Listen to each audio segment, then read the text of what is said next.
gay men tortured by the Taliban tell the world we need to be saved. Recently, the Taliban in Afghanistan has been going house to house searching for activists, especially those in the LGBTQ+ community, in its investigation on threats faced by the community after the Taliban's takeover.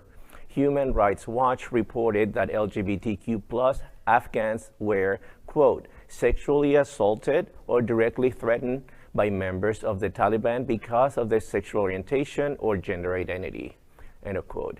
In October, an Afghan man known only as Bilal was staying at a safe house with friends when a group of armed Taliban members broke in during the night and detained him and another person.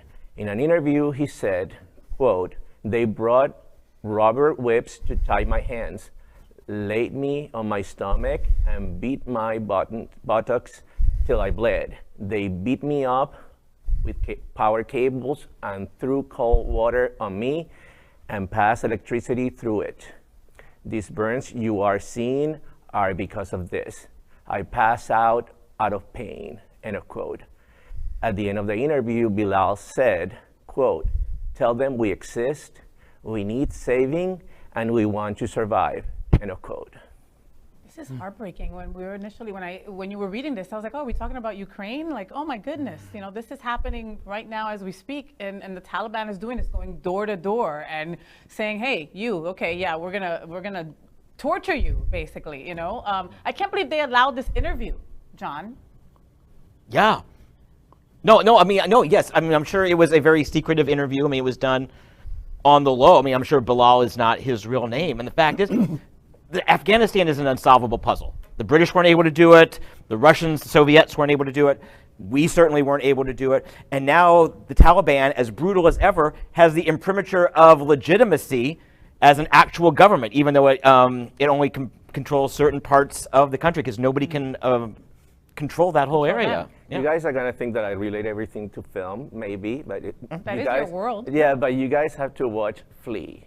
And yes. Flee is exactly about this. A wonderful documentary. Fleas? No, it's a kid, F-L-E-E. An Afghan kid fleeing Afghanistan as a child with his family, and he happened to be gay, right? And what he goes through to leave Afghanistan and, you know, arrive in Europe as a child that happened, you know, to grow up and be a gay man. And how the suffering of the gays that have to leave Afghanistan to have a free life, you know, and what they go through. It's just so timely that this is competing at the Oscar this year, and it probably will win as a documentary, as an animated picture, and it's also nominated to Best Film. It's an animated picture? It's an animated film. Wow. Yeah, because the guy that the real story, he had to remain anonymous, and he's friend with the director, and he filmed it. And to be able to make it, they did it on a wonderful animation. I mean, it's so well done. You have to see it. It's on Hulu, by the way. On Hulu. Flee on Hulu. Thank you for that fantastic.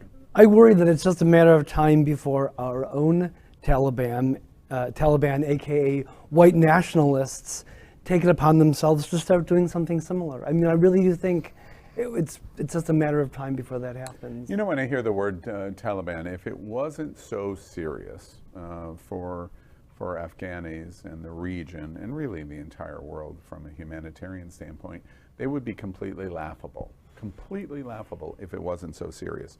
The Taliban is morally bankrupt, they're politically bankrupt. From a leadership standpoint of their community, they're completely inept, bankrupt.